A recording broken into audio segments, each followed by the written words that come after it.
Newton Rams. First off, let me say, this graphic is tough. It's probably one of the best ones I've seen. I like this. This is hard. However they did this, they use AI or not, they cooked. All right, let's break it down. So they're going to have a spring game on the road. They're going to play basically in Decula. They're going to play against Hebron Christian. Now, Hebron Christian has won the last 2 state championships. They've been the creme de la creme, but they're going to have a new regime starting. How good would Hebron Christian be? I don't know. No Kenny Dallas. They lost Jonathan Guest 2 years ago. This is their 3rd consecutive year they've had to replace their head coach. I don't know if they'll be the same team. Unsure. The game I'm excited for is the season opener at Stockbridge. All right, now that's a week earlier. Now, y'all know I talked about Westlake Lovejoy, the game I plan on going to. But I think to begin the season, I think I'm going to go to Stockbridge. I want to see Newton. I want to see that running back Kevin Hartsfield. I want to see what Stockbridge looks like this year with kind of a different looking roster, right? Still going to have Joshua Scott. You're still going to have, obviously, that running back Dominic Tucker, who's a dog. But you lose one of your pieces, right? You lose Cruz Marion, right? But if you're the head coach down there, Coach Bama, Coach Collier, you feel good because you still got 2 of the best receivers in the 2028 class, in my opinion. You have a Zion Robinson. You have a Mason Freeman, who are dogs. Will they have a plan to slow them down? And then you have a veteran quarterback, and I talked about in Josh Scott. That's going to be a pretty damn good game. Those 2 teams both can play at a high level. I love that to open the season. Then they play at the Inner City Classic. I think that's Morrow High School. I'm not sure. That's kind of hard to see there at the bottom. But that'll be another pretty good game.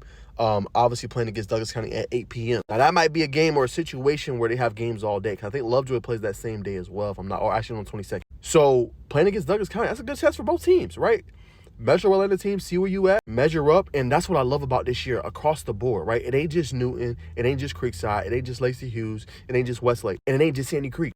We are getting the matches we want to see. Like Sandy Creek's playing Doug this year, or Douglas County this year. We're seeing the best teams on the south side, the best teams from all over playing each other in this new power ranking system. So I just want to say I love that. It makes for damn good football, which is what we want to see. We want to see damn good football. All right, then they play Roswell. Now, a lot of people are sleeping on Roswell, right?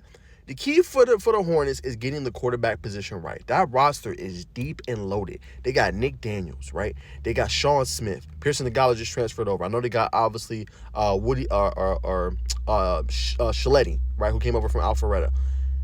Roswell's going to be a pretty good team. And they got, obviously, the former Lee County offensive coordinator who's going into his 2nd year with the program as their head coach. So that offense is going to be humming. That's going to be a pretty good game to see how good Newton could potentially be, because Roswell might be one of those sleeper teams this upcoming year. Then you look at, obviously, Locust Grove. Locust Grove is a team, had a pretty good year last year. Unfortunately, I think they had to vacate some wins with an ineligible player, I think it was. How will Locust Grove look after all of that and obviously losing a very senior-laden roster?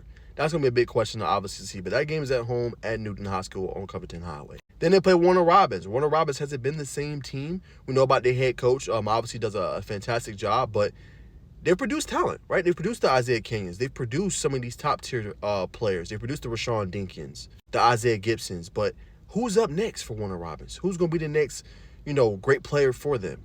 Is this a year they can take the next step forward? Those are some big questions you have about Warner Robins, a team that was in the finals for like 6 consecutive years. What does that look like for them? Then we know Thompson. Thompson's one of the better programs that plays in a smaller classification. They are. They play at a high level. They always have pretty good teams that make it far and deep into the playoffs. So that's another good test for a lower, I don't want to say lower ranked team, but a lower classification team that usually is pretty damn good. Then you get a bye week.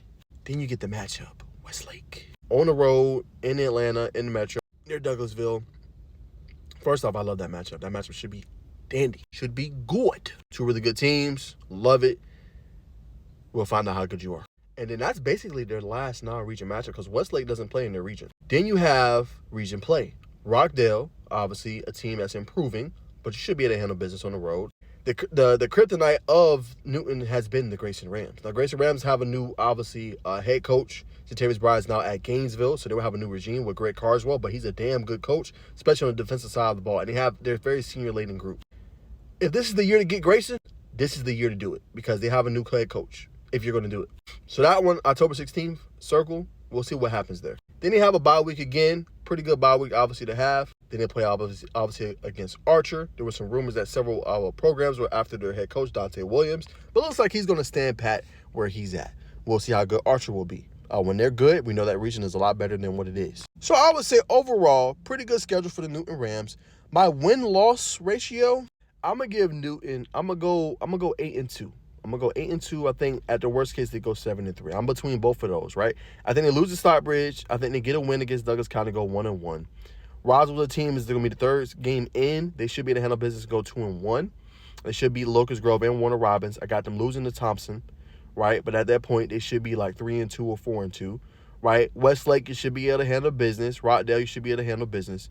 Grace is the iffy one for me. Like, can you finally get over the hump? Can you finally get over the team that's had your number? That's where I'm like, okay, 8-2, 7-3, I'm kind of iffy on because I don't know if they can beat Grayson or not. If you could do that, then I think they'll be 8-2. If they can't beat Grayson at the time, I think they'll be 7-3. That's my record prediction. But let me know down in the comments, man, how many games you got Newton Rams winning.